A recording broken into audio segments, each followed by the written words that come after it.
नमस्कार, मैं हूं दिव्या अटवाल और आप देख रहे हैं वॉइस ऑफ एमपी न्यूज़। किसी अनजान निसंतान परिवार को उनकी खुशियों के लिए अपनी कोख से बच्चा पैदा करके देना, वही बिना किसी स्वार्थ के, आज की दुनिया में असंभव सा लगता है। और इसी को संभव करके दिखाया मध्य प्रदेश जिले में नीमच में एक बोहरा परिवार ने, जहां शादी के 3 सालों तक खुद ने संतान के लिए काफ़ी तकलीफ महसूस करी।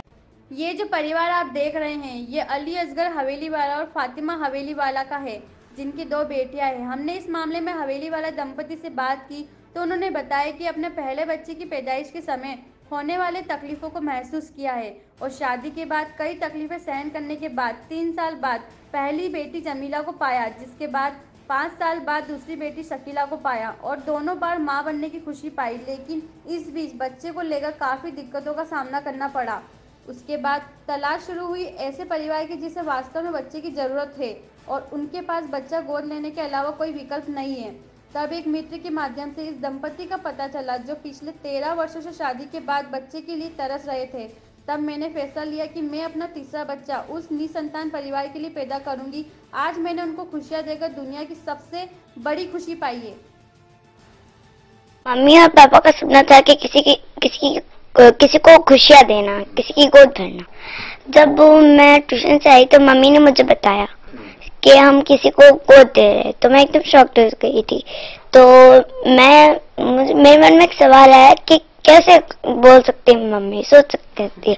तो मैंने मम्मी से पूछा, मम्मी हम क्यों दे रहे हैं? मम्मी ने बोला कि बेटा, अगर किसी की खुशियों के लिए अपनी खुशियाँ अगर हम किसी को देते हैं तो हमें उससे ज्यादा भी खुशियाँ मिलती हैं। मुझे बहुत अच्छा लगा कि हाँ, मम्मी ने किसी को बेटी दी।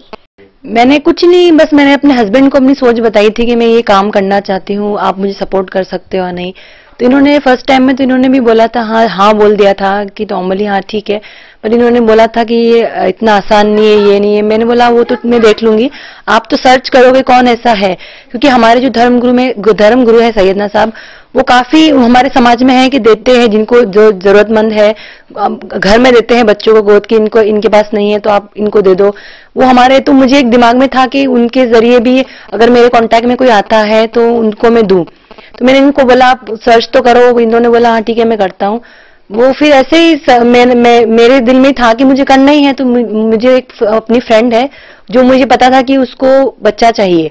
उसका एक बार मेरा और उसका कॉन्वर्सेशन हुआ था, उसमें उसने पूछा था डॉक्टर का नाम और ये, तो मैंने पहले ऑफर उसी को दिया था।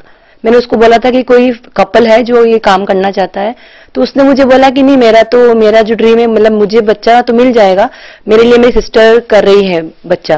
मैंने कहा ठीक है, कोई हो तो बताना, नीडी कोई हो। 1.5 या 2 महीने बाद उसका मुझे मैसेज आया था। उस वक्त वो लंदन में थी शायद। उसने बोला था मेरी फ्रेंड की कोई कजिन है और यह इस तरीके से उदयपुर में ही रहते हैं। तो मैंने उससे फिर नाम एड्रेस सब मांगा था उसका।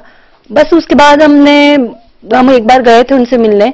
काफी उन्होंने जानी चीजें कि बच्चे क्यों नहीं है, क्या प्रॉब्लम है उनको। तो 13 साल से उनको बच्चे नहीं थे और उनकी 2 IVF भी फेल हो चुकी थी 13 साल के अंदर।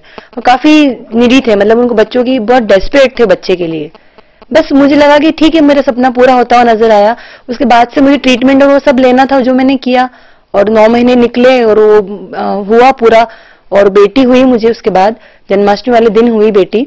और बस मैंने उसी दिन उनको दे दी थी बेटी भी, मतलब 14 दिन बाद दी वैसे तो, बट वो पहला हक मैंने उन्हीं को दिया और उन्हीं ने अपने हाथ में लिया उस बेटी को।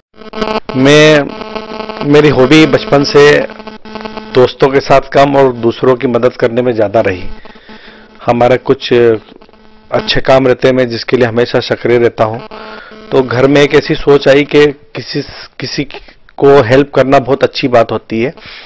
और कुछ समय पहले वाइफ ने एकदम घूमते हुए चलते बोला और उस चीज के लिए प्रिपेयर करवा लिया कि हम किसी को खुशियां देना चाहते हैं, वो भी बच्चों की दौलत किसी को अता करना चाहते हैं।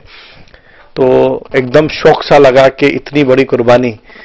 और फिर उसके बाद वापस कुछ दिनों में वापस वही बात चलती रही और फिर एक दिन हमें वो जरिया मिल ही गया व्हाट्सएप के थ्रू। फिर हमने कांटेक्ट किया, फिर हम उस फैमिली को देखने गए। हम वहाँ 2 दिन 1 रात रहे और वो फैमिली वाकई नीडी थी, इसलिए हमने प्लानिंग की कि हम उनको संतान का सुख अता करें।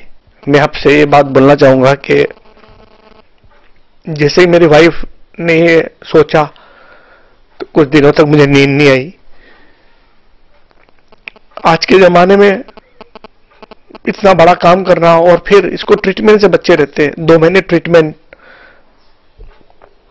मैंने से कहा कि फातिमा कैसे तुम करोगी ट्रीटमेंट, इतने सारे इंजेक्शंस लगेंगे, इतना कष्ट सहना पड़ेगा, तुम्हारा वेट गेन हो जाएगा, किस तरीके से कर पाओगे। और रतलाम हमारा फैमिली डॉक्टर जो है रतलाम मेहरन नर्सिंग होम में है, वहां जाना पड़ेगा। बाकी इन्होंने कही हाँ मैं करूंगी, बस मुझे बच्चा देना ही है, बस मुझे किसी का सुख का हिस्सा बनना ही है। तो सोच मेरे को कुछ दिनों तक सोने नहीं दी और केवल वो एक अच्छी सोच ने मेरे दिमाग में ये मन बना लिया कि तीसरा बच्चा पैदा करेंगे उन्हीं के लिए जिनको जरूरत है, चाहे बेटा हो चाहे बेटी हो। फिर उस दिन से उस सोच को लेके तैयार रहे।